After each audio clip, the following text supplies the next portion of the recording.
The date is June 4th, 2025, a day that will be etched in the annals of history. A chill hangs in the air, a palpable tension that can be felt in every breath we take.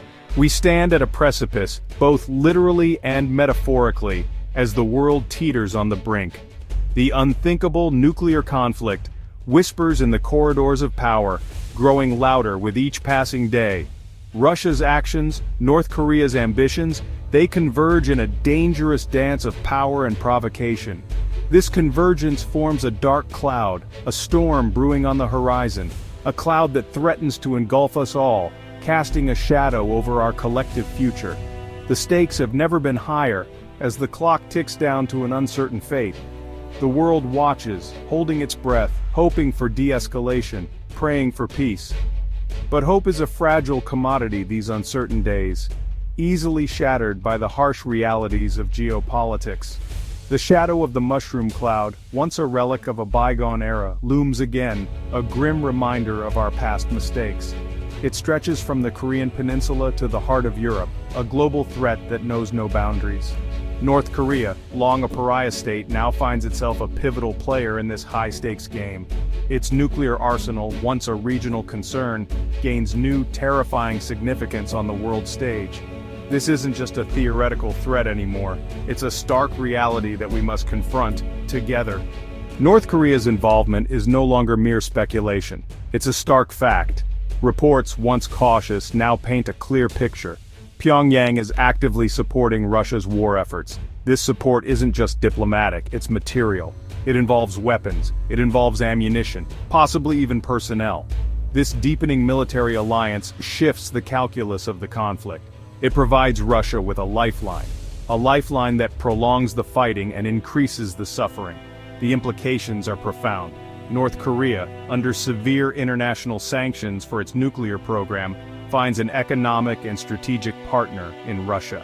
Across Europe, the alarm bells are ringing loudly. The continent is on edge, facing a new era of uncertainty and potential conflict. Russia's aggression has shattered old assumptions about security. The once stable geopolitical landscape is now fraught with tension and unpredictability. The nuclear threat, once a distant Cold War memory, feels immediate. The specter of nuclear conflict looms larger than it has in decades, reminding us of the fragile peace we often take for granted. France and the United Kingdom, Europe's two nuclear powers, are reassessing their postures. They are reevaluating their strategies and capabilities in light of the new threats. Their independent deterrents, long a cornerstone of their defense, take on new urgency. These deterrents are not just relics of the past, but vital components of their current defense strategy. They serve as a stark reminder, a reminder of the devastating power that lies dormant, ready to be unleashed if necessary. A reminder that an attack on one could invite devastating retaliation.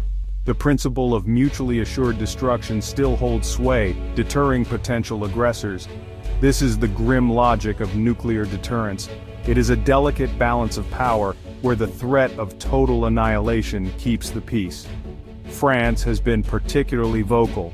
President Macron has taken a strong stance, emphasizing the importance of maintaining and modernizing France's nuclear arsenal. President Macron has emphasized the vital role of France's nuclear forces. He has made it clear that these forces are essential not just for France's security, but for the security of Europe as a whole, not just for France, but for the broader European security. Macron's message is one of solidarity and collective defense. This signals a willingness to extend a protective umbrella. France is ready to support its European allies in the face of any threat. A subtle message to Moscow. Europe is not defenseless. The continent stands united, prepared to defend its sovereignty and way of life against any aggressor. The landscape of 2025 is scarred by flashpoints, incidents that, in isolation, might seem manageable.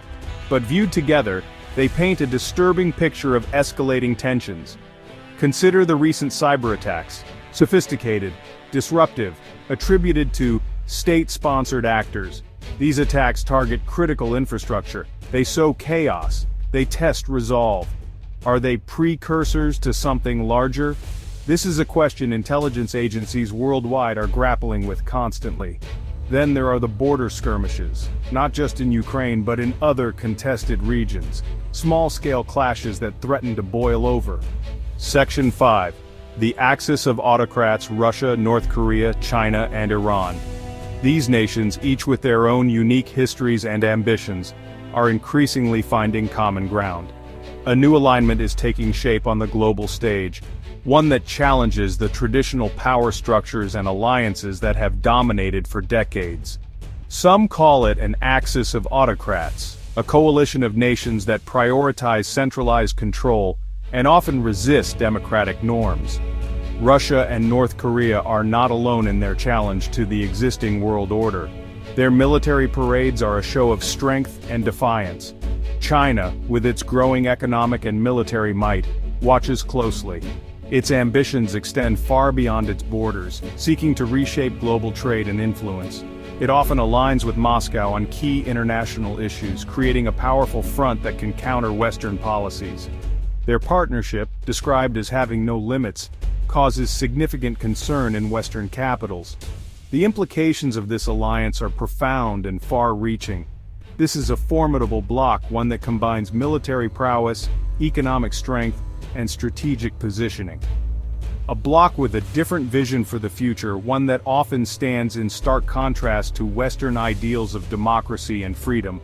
Iran, too, finds common cause with this group. Its regional ambitions and ideological stance make it a natural ally. Its own nuclear ambitions and regional activities often put it at odds with the West, further solidifying its place within this axis.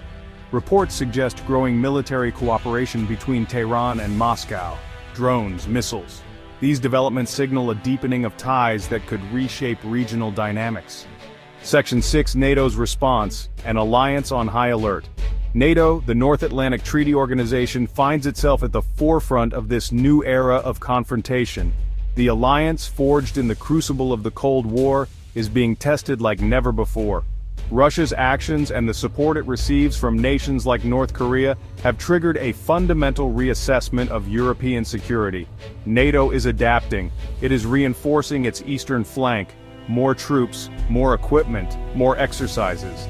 The message is one of deterrence and resolve. The potential for NATO involvement is a constant, underlying tension. Article 5, the Collective Defense Clause, remains sacrosanct. An attack on one member is an attack on all. This commitment is the bedrock of the alliance. Section 7. Global chessboard: ramifications of shifting alliances. The world stage today resembles a complex chessboard. Each move by Russia, North Korea, or their allies prompts a countermove. These shifting alliances are redrawing the geopolitical map. Old certainties are gone. New, unsettling patterns are emerging. The rise of the autocratic axis challenges the unipolar moment that followed the Cold War. We are firmly in a multipolar world now, a world with competing centers of power and influence, each vying for dominance. The ramifications are felt far beyond the immediate conflict zones. Developing nations find themselves caught in the middle, pressured to choose sides. Access to resources, trade routes, and technological standards are all becoming contested. This great power competition can stifle development. Section 8. The diplomatic imperative: averting global catastrophe. Amidst the rising tensions and military posturing, one path offers hope: diplomacy. It may seem like a faint prospect now. Trust is scarce, rhetoric is heated. But the alternative, a wider, potentially nuclear conflict, is too horrific to contemplate. A global confrontation involving these powerful alliances would mean devastation on an unprecedented scale. Millions could perish. Civilization as we know it could be irrevocably altered. This must be avoided at all costs. The necessity for diplomatic solutions has never been more urgent. Channels of communication must remain open, even between adversaries.